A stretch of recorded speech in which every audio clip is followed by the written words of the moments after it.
Hello, good evening, Swadika. I am Dr. Rati. I have come here to talk about social studies and specifically about geography. And I have prepared the lesson for grade 6. And the topic of my lesson is natural hazards.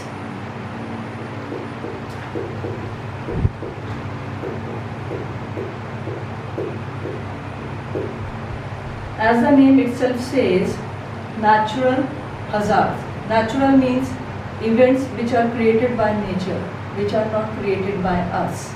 Maybe we are indirectly responsible for these, but these are something which are controlled by the nature. And hazards means something bad for the living population. So today we will talk about natural hazards. So here I have got three pictures.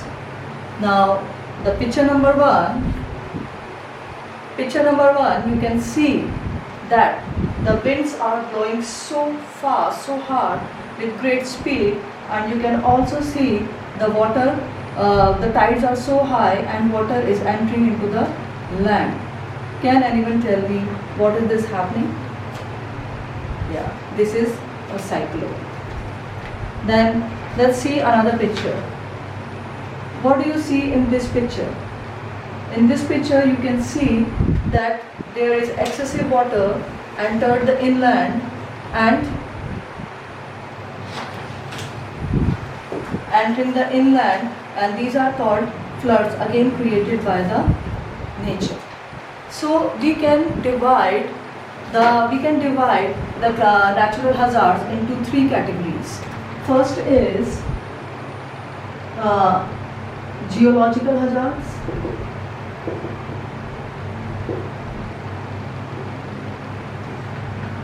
created by the movement of the land. Then second is the hydrological hazards,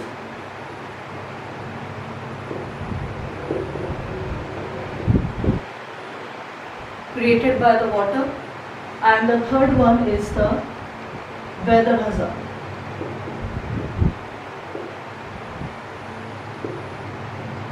Created by the weather.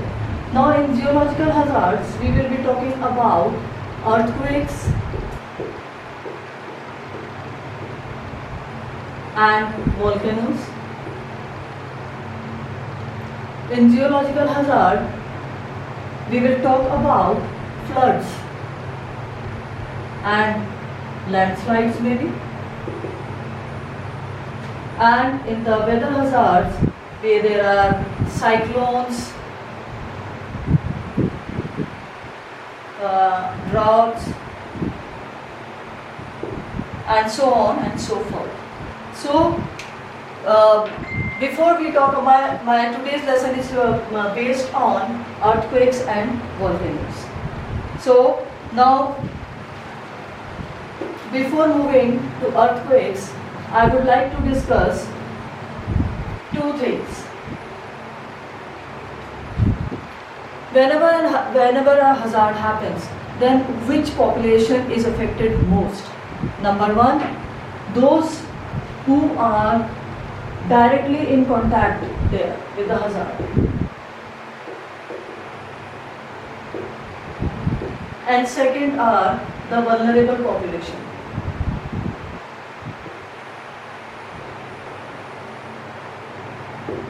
Now those people who are present at the point of the hazard, then they are affected directly and they are affected in a very severe way.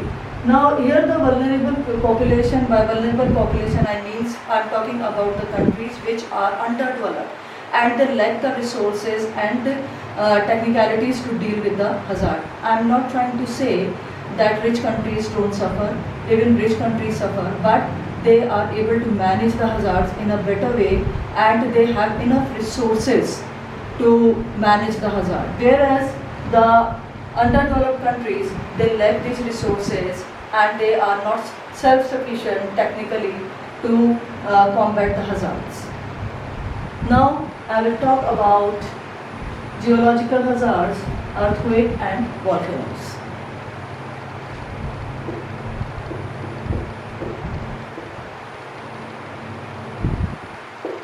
Earthquakes are caused by the movement of the tectonic plates. Our Earth, the outer surface, the crust of the Earth is made up of several plates which are aligned to each other in a jigsaw puzzle. And this one, they are continuously moving, they are not static.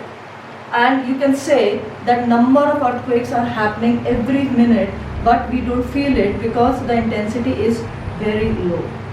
But when these tectonic plates move convergently, means they collide with each other, then the most devastating earthquakes happen.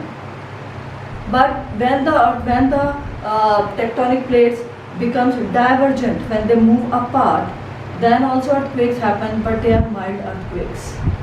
So the maximum destruction is brought by the convergent movements of the tectonic plates. So now my next topic is volcanoes.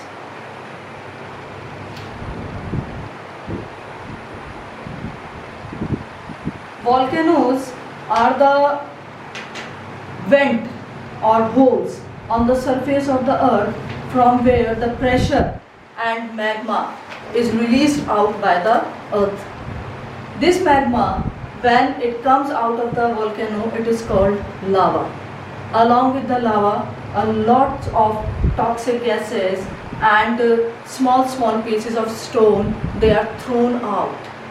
So the volcanoes throws away the lava along with other gases and debris when the pressure inside the earth's mantle, the center part of the earth becomes too high for the earth to hold it inside, and it looks for the vents to release it, and this way the volcanoes are formed. Now we'll move to the another topic, the hazard management. The effects, first we'll talk about the effects. Now what are the effects? Number one is loss of life and property. The infrastructure is very severely affected because of the severe earthquakes. Buildings collapses, many people die, and the trees become uprooted, the electricity poles fall down.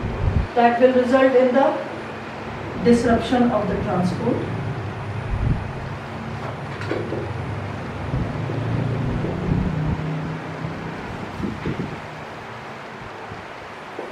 Since roads and railways are also inversely affected, are badly affected, so the aid and the help it becomes difficult to reach the affected area.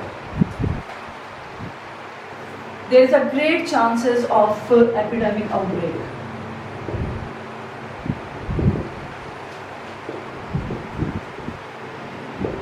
Because of so much of lives being lost in the area, there is a great chances that certain sort of diseases may come up, and it becomes difficult to manage.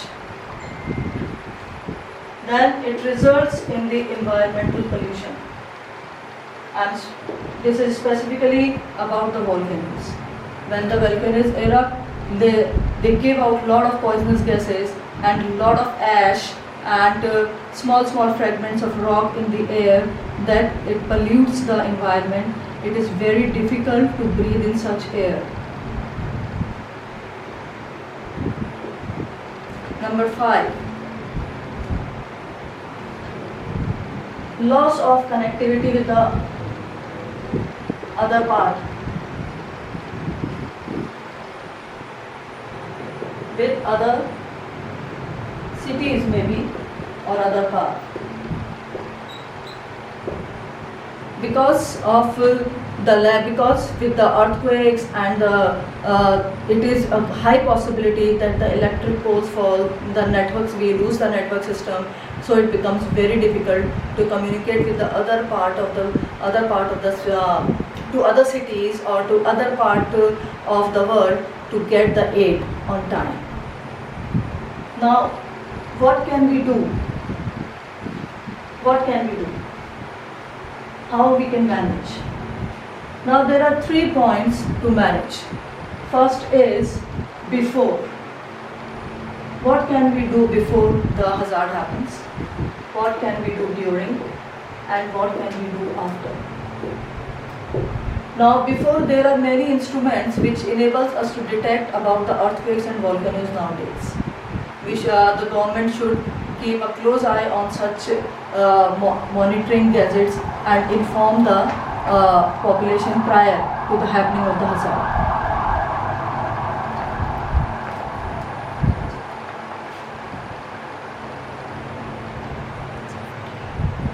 That's for all today.